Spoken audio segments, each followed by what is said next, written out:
এবং বুঝতে পারেন। তবে সবচেয়ে মূল্যবান যে জিনিসটা সেটা হচ্ছে আমার আশপাশে যে মানুষগুলো রয়েছে এবং এর পরবর্তীতে যারা আমার কথা শুনবেন, জানবেন, মানবেন, তাদেরকে আমি আমি কখনোই চাইবো না যে ওনারা আমাদের এলাকা থেকে কখনো মুখ ফিরিয়ে নেয়। আমরা চাইবো এই মানুষগুলা যে যত বেশি অভিজ্ঞতা অর্জন করবে, সব কিছুর অন্ততপক্ষে অর্ধেক ভাগ আমরা আমাদের সমাজের জন্য আমরা নিব। এর জন্য আমাদেরকেও সেরকম মানসিকতা নিয়ে থাকতে হবে। যেহেতু আমরা দেখা যায় অনেক সময় আমাদের ছেলেদের ব্যাপারে শিক্ষিত হোক, শিক্ষা অর্জন করুক, এটা আমরা চাই। শিক্ষা অর্জন করার পর সেই ছেলে এসে যদি কখনো জ্ঞানী কথা বলে, আমরা তাকে ছোট বলে সরিয়ে দিই, এই তুই কি আমার কাছ থেকে বেশি জানিস নাকি। দেখা গেল তাকে শিক্ষিত করার জন্য আমারই সবচেয়ে বেশি ভূমিকা ছিল। তো সেজন্য আপনারা চেষ্টা করবেন যে আপনার সন্তানটা বড় হওয়ার পর কী অর্জন করেছে, কী শিখেছে, বাইরে থেকে কী জেনে আমাদের সমাজে দিতে চাচ্ছে, আমাদের পরিবারে দিতে চাচ্ছে, সেটা আপনারা রিসিভ করবেন। এটা আমার অনুরোধ থাকবে। তখন আপনাদের এই আন্তরিকতা থাকলে আমার এই পাশের মানুষগুলোকে আমি চাইবো না কখনো তারা দূরে সরে যায়। আমাদের সমাজের জন্য আমি ওনাদেরকে সর্বোচ্চ চেষ্টা করবো রাখার জন্য।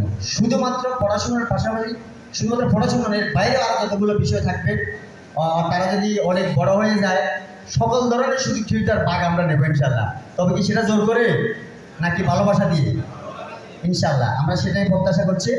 এই আদর্শ সমাজ কল্যাণ পরিষদের অনেকগুলো পরিকল্পনা রয়েছে। দেখা যাচ্ছে যে যদি আমরা সকল মানুষ এক হতে পারি, বুঝতে পারি, সেই পরিকল্পনা বাস্তবায়ন করতে সহজ হবে।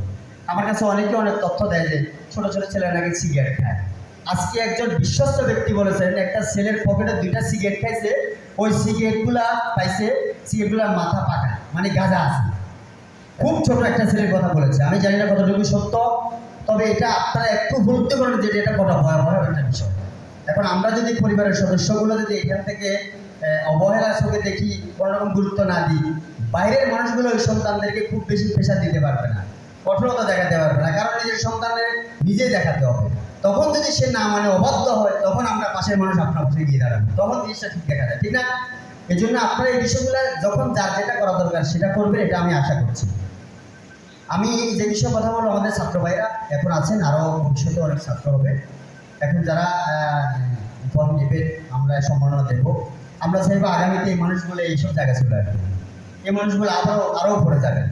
এভাবে যাচ্ছে যে যখন আমাদের এই সমাজের মানুষগুলো বিভিন্ন জায়গায় ছড়িয়ে যাবে, তখন সমাজের গুরুত্বপূর্ণ অনেক ছাওয়া পাওয়া আছে যেগুলো পূর্ণ করতে অনেক সহজ হবে। এক একটা সেক্টরে তখন একটা লোক থাকবে, ঠিক না? কোনো আইনজীবী আছে, কোনো প্রশাসনের লোক আছে। তো এই জন্য সবাই এই বিষয়গুলোর প্রতি গুরুত্ব দিবেন, যেন কেউ কাউকে ছেড়ে যাবো না, আমরা সবাই সবার জন্য।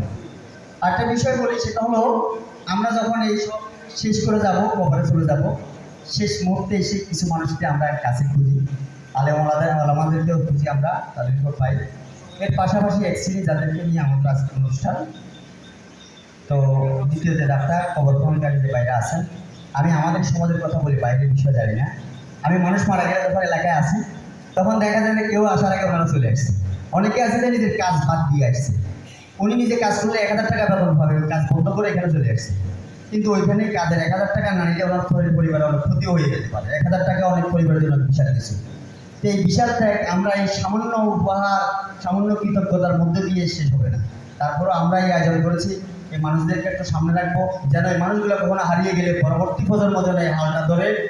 আমরা সবাইকে অনুরোধ করবো, নতুন প্রজন্ম যারা আছেন তারা সবাই, এই মানুষরা যখন এইরকম কাজে যাবেন, আপনারা ওনাদেরকে সহযোগিতা করবেন, পরামর্শ দিবেন, ওনাদের কিছু লাগলে এনে দিবেন, অন্ততপক্ষে একটা কয়েল জ্বালিয়ে দিবেন। ওনারা যখন কবর খনন করে মশা কামড়তে তখন একটা কয়েল জ্বালিয়ে দিবেন। এরকম ছোট ছোট কাজ করলে দেখা যায় আমাদের সমাজে বিভিন্ন দল মত, বিভিন্ন কারণে বিচ্ছিন্ন একটা পরিবেশ তৈরি হয়ে গেছে। আমরা চাই এই কাজগুলোর মধ্যে দিয়ে আমাদের এই সমস্যাটা সমাধান হবে। আমরা সেই সমাজে প্রত্যাশা করতেছি যেখানে কোনো শত্রুতা থাকবে না, দলাদলি থাকবে না, হানাহানি থাকবে না। ইনশাল্লাহ আল্লাহ যদি সাহায্য করে সেরকমই কিছু হবে। তো আপনারা যারা উপস্থিত হয়েছেন, অনেক মানুষ এলাকার ছিল, অনেক মানুষ অবহেলা করে চলে গেছে, আসে নাই। অনেক মানুষ হয়তো এই সময়টা দোকানে বসে রয়েছে, হয়তো দেখা যাবে তার দাফনেরও ব্যাপারে এই বিষয় নিয়ে কথা হচ্ছে। আমাদের এই পরিকল্পনা, তার সন্তানদের পরিকল্পনা নিয়ে আমাদের এখানে আয়োজন হয়েছে। ওনারা এই বিষয়ের প্রতি গুরুত্ব নেয়। আল্লাহ ওনাদেরকে সঠিক বুঝদান করুক। যারা এসেছেন আপনাদের প্রতি কৃতজ্ঞতা প্রকাশ করছি, এবং সময় কম, উপহার কার্যক্রম পরিচালিত হবে।